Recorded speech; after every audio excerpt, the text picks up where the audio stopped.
जिस तरीके से ये पूरी हिंसा हुई और उसके बाद जो पत्थर इकट्ठे किए गए उसके बारे में बताया गया 3 से 4 ट्रॉली वो पत्थर थे, यानी कि सुनियोजित तरीके से इस हिंसा को भड़काया गया। किन किन लोगों की अभी तक गिरफ्तारी हुई है, उनसे पूछताछ हो रही है और आज संभल में किस तरीके के हालात हैं। देखिए मीनाक्षी, बात अगर इस शाही मस्जिद के सर्वे की करें और इस वक्त के हालात की करें, क्योंकि जब 19 तारीख को पहली बार सर्वे किया गया था उस दिन भी स्थितियां कहीं ना कहीं से चिंताजनक बन गई थी, लेकिन उस दिन किसी भी तरह की हिंसा और आगजनी तक की नौबत नहीं आई थी। लेकिन जब दूसरी बार सर्वे किया गया, यानी कि कल जब सर्वे की टीम पहुंची, उसके बाद से ही लोगों का जुटना उस मस्जिद के आसपास शुरू हो गया था और तकरीबन 2 से 3 घंटे तक लगातार वहां पर आगजनी, हिंसा और उपद्रव जमकर हुआ। जिसके जब वहां पर इस पूरे मामले में स्थितियों को नियंत्रण करने के बाद जब वहां पर नगरपालिका की टीम सफाई करने पहुंची तो 4 ट्रॉली से ज्यादा वहां पर ईंट और पत्थर जो है वो कलेक्ट किए गए। यानी कि ये समझा जा सकता है कि वहां पर सुनियोजित तरीके से पहले से ही प्लानिंग थी कि जब शाही ईदगाह मस्जिद के सर्वे को लेकर वहां पर कोर्ट कमिश्नर के साथ टीम वहां पर पहुंची कि इस दरमियान कैसे उनको घेरा जाए, और जिस तरह का टारगेट यहां पर खुद एसपी के द्वारा यह बताया गया है कि टारगेट वो सर्वे करने पहुंची टीम ही थी और उस टीम को ही टारगेट बनाए जाने की पूरी कोशिश थी। क्योंकि जब सर्वे के बाद टीम वहां से निकल गई उसके कुछ ही घंटे बाद ये हिंसा, आगजनी, उपद्रव जो है वो पूरी तरह से शांत हो गया और कैसे पुलिस और उपद्रवी कल आमने सामने थे वो तस्वीर भी कई घंटों की हमने अपने दर्शकों को भी दिखाई थी और क्या कुछ उस वक्त स्थितियां बन गई थी। अब यहां पर लगातार एक्शन जारी है क्योंकि जिले में इंटरनेट सेवा फिलहाल अगले आदेश तक के लिए बंद है। साथ ही स्कूल जो है, स्कूल कॉलेज बंद कर दिए गए हैं। जिले के अंदर किसी भी बाहरी शख्स के प्रवेश पर पूरी तरह से 1 दिसंबर तक का प्रतिबंध लगाया गया है और कल देर रात तक जो पुलिस ने कई टीमें गठित की थी उन टीमों ने यहां पर लगातार गिरफ्तारियां जो है वो भी की हैं। मीनाक्षी, गिरफ्तारियों का आंकड़ा कितना है उसको लेकर बहुत स्पष्ट फिलहाल कह पाना अभी जल्दबाजी होगी, लेकिन पुलिस के एक्शन से यह समझा जा सकता है बहुत जल्द वो सभी उपद्रवी पुलिस की गिरफ्त में होंगे जिन्होंने न सिर्फ संभल को जलाया, बिल्कुल, जिन्होंने संभल को जलाया वो बहुत जल्द पुलिस की गिरफ्त में होंगे क्योंकि एक्शन ताबड़तोड़ तरीके से लिया जा रहा है। लेकिन इसके पीछे साजिश आखिर थी किसकी? क्या पुलिस किसी शख्स तक पहुंची है या पुलिस के हाथ कोई सुराग लगा है? क्योंकि जिस तरह की जो तस्वीरें आई वो कहीं ना कहीं प्री प्लान इस पूरे दंगे को, इस पूरी हिंसा को दर्शाती हुई नजर आई थी। देखिए मोनिका, एक चीज समझना होगा क्योंकि पुलिस का यह कहना है कि इस पूरे प्रकरण में जिन 4 लोगों की अब तक मौत हुई है उन लोगों की मौत देसी असलहे से गोली लगने के कारण हुई है। अभी पोस्टमार्टम रिपोर्ट का इंतजार करना होगा, लेकिन जब पुलिस से सवाल भी पूछा गया कि आरोप ये भी लग रहे हैं कि इन लोगों की मौत पुलिस के द्वारा फायरिंग किए जाने के दरमियान हुई है, तब पुलिस का बिल्कुल स्पष्ट कहना था, खुद एसपी इस बात को ब्रीफ करते हुए नजर आए कि जब वहां पर आगजनी हो रही थी, गाड़ियां फूकी जा रही थी, उस दौरान उपद्रवियों की ही तरफ से जो है वो लगातार फायरिंग की जा रही थी और इस उपद्रव के दौरान ही उन लोगों को गोलियां लगी हैं जिनकी मौत हुई है। अब ये तय है मीनाक्षी की कौन वहां पर देसी असलाह लेकर आया, कैसे वहां पर असलाह पहुंचा, कितनी तादाद में असलाह था, कितने लोग बाहरी मोहल्ले से आए थे, कितने लोग संभल के भी बाहर से आए थे, क्योंकि सबको पता था यहां पर शाही मस्जिद का सर्वे जो है वो किया जाना है। दिन पता था, तारीख पता थी, समय पता था, यानी कि किस जगह पर सर्वे किया जाना है, ये सब कुछ तय था। तो क्या ये पूरी हिंसा प्री प्लान थी? क्योंकि तैयारियां और तैयारियों का पैटर्न मीनाक्षी इसी दिशा में सीधा इशारा कर रहा है कि इस पूरी हिंसा को सुनियोजित तरीके से ही कहीं ना कहीं से अंजाम दिया गया। कुछ चुनिंदा लोग जरूर थे, अब पुलिस उनके गिरबान तक कब पहुंचेगी ये साफ तौर पर समझा जा सकता है जो आप बता रहे हैं कि आखिरकार देसी असलहे किसके पास होते हैं। हालांकि पोस्टमार्टम रिपोर्ट सामने आएगी, सच भी सामने आएगा, आप बने रहिए, आपके पास लौटेंगे। लेकिन इसी बीच आपको बता दें कि जिस तरीके से ये पूरा वाकया घटा, सर्वे की टीम वहां पर पहुंचती है, लोग इकट्ठे होते हैं, पत्थरबाजी होती है, आगजनी होती है, 3 लोगों की मौत हो जाती है, 20 पुलिसकर्मी घायल हो जाते हैं। लेकिन इस सब के पीछे आखिरकार था कौन? न केवल उसके बारे में जानकारी जुटाई जा रही है बल्कि एनएसए के तहत कार्रवाई करने की तैयारी भी की जा रही है। रिपोर्ट देखिए।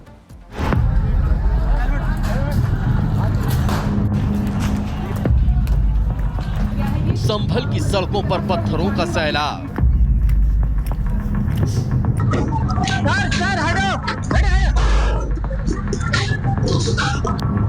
पत्थरबाजों को समझाती पुलिस।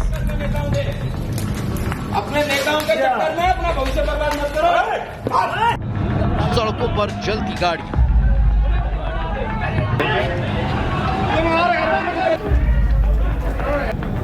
घायल पुलिस जवान।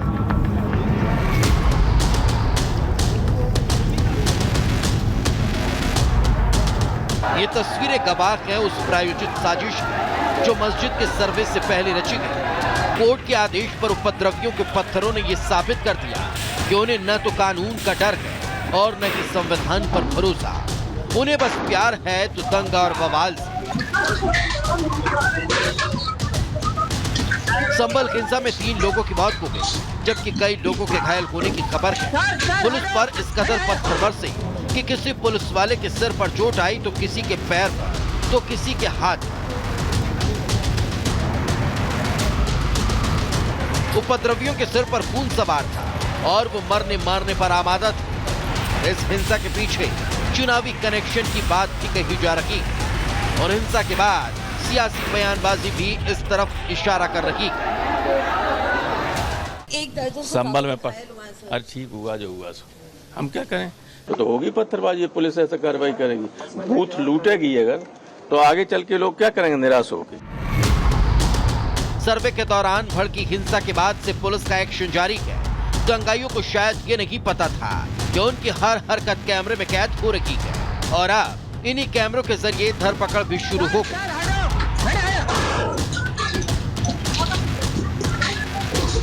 अब तक 150 से ज्यादा को हिरासत में लिया जा चुका है। पूरा इलाका छावनी में तब्दील कर दिया गया। हिंसा को लेकर मजिस्ट्रेट जांच के आदेश दिए गए। इस मामले में पड़ताल भी की जा रही है। अभी डीएम साहब मजिस्ट्रियल इंक्वायरी भी उसमें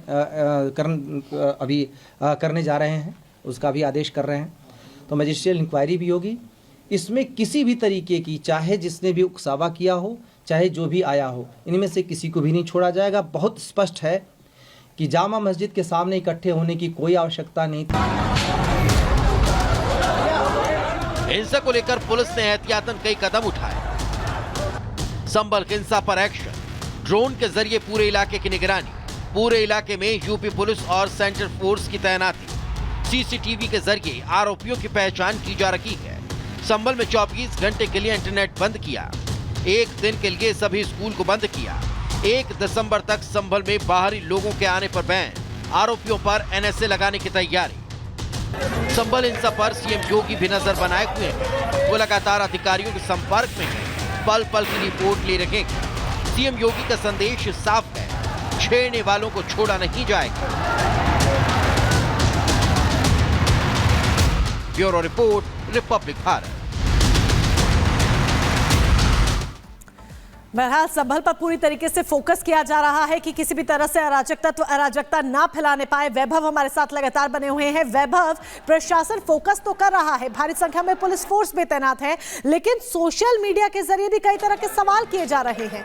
विशेष तौर पर राजनेता सियासी रोटियां सेकने से बाज नहीं आ रहे हैं।